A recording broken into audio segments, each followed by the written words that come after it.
Hey guys, it's time for our weekly Shadowhunters chat again.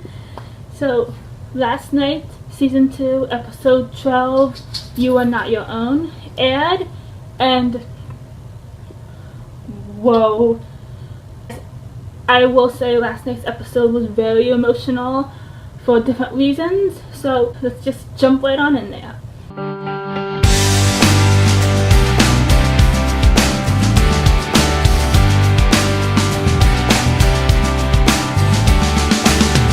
First, I will not talk about a certain climbing scene because nobody is happy about that, so I'm not going to talk about it. To me, it does not exist, okay? I'm not even going to talk about it, so wipe it from your minds. So, one thing that was throughout the episode and that was very nice and happy to see was Sizzy.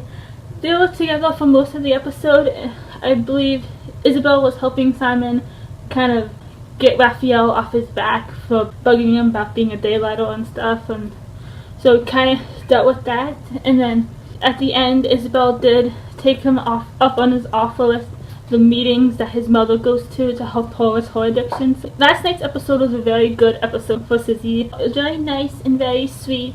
And then we had that Clay's climb. Oh my god, what am I saying? We had that Clay's training scene, which kind of made up for that climbing scene that we're not talking about. But I love that training scene that showed all the sexual attention and the chemistry shown through so much, and I just love that training scene so much. I just want to see Clay's together. And then another little happy thing happened. Sebastian met the rest of the gang. More importantly, he met Jace and he met Clary. Team Evil has now met. If you read the books, you know what that reference is. So that was very nice and interesting seeing them all meet Sebastian for the first time and totally seeing him as a good guy and someone they could potentially trust, and not for the evil person he really is. So that was a nice scene when they all met him. And then we had Clary and Sebastian in the garden talking, and he was kind of trying to help her get her rune powers back. He was telling her to let her emotions in, feel the things she's not letting her feel. So, and who totally believes Sebastian is Team Clace? Because he was saying that she needs to feel the loss of a brother when really she needs to realize that she still has feelings for Jace. That's what she needs to realize, okay? Clace just needs to happen. See how many times I can say that in this video. One last thing that happened at the end, Jace learned the truth of who he was. I was like, I squealed at first, and then I was just like gasping and stuff all throughout that scene with Jace and Inquisitor Herondale. And she gave him the Herondale ring. Oh my god. I love that so much. Jace needs some happiness in his life since he can't have Clary right now, so at least he got to know who he really is. I love that so much. He knows.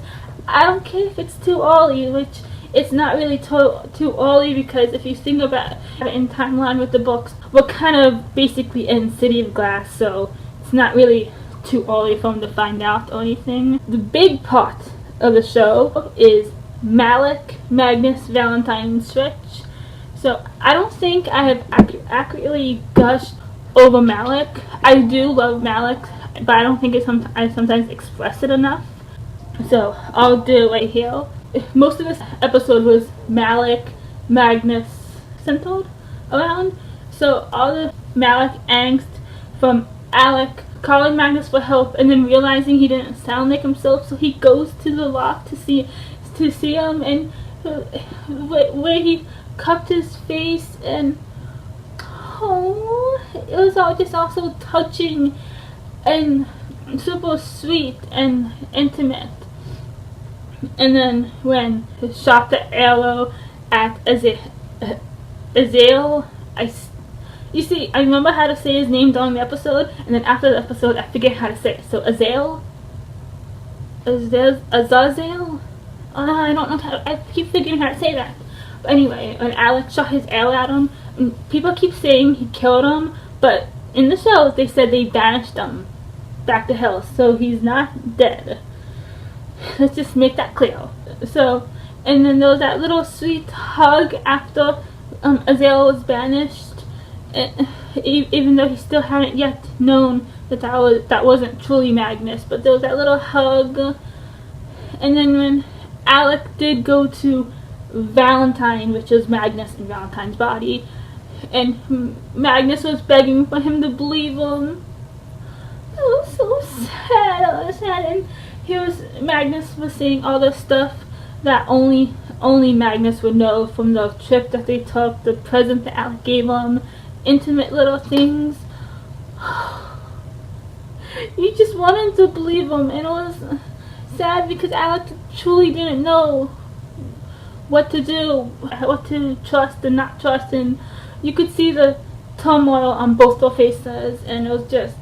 And then the end, when Valentine and Magnus switched bodies, Alec, Clary, and Sebastian are outside the door, and the wards are up, and Clary's trying to not get the wards down, but her wind powers aren't working, and then Sebastian takes her aside and tells her, starts saying all these stuff, that she lost her mother, her father would never love her, she lost her brother, the last family member she had, starts to get her to feel all these things, and as he was talking, I'm like, that is Sebastian. He's like the whole time he was talking and doing that to her, I was like, oh my god, that's Sebastian. He's not being true evil, but he's being mean enough to make her feel all these emotions, and that was just truly Sebastian. So,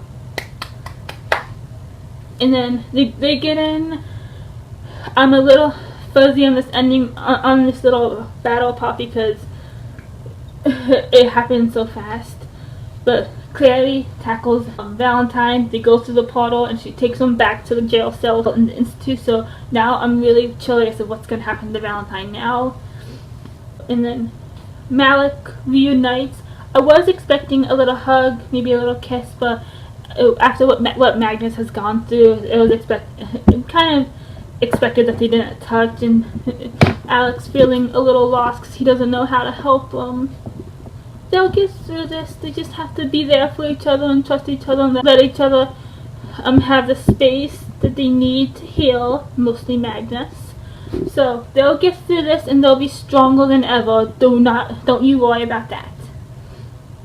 And the preview for next week just seems so crazy. The Downworlders are getting closer and closer to rebelling, and now the Clave wants to put trackers in them. That is not going to go well on them at all. So next week just seems so crazy.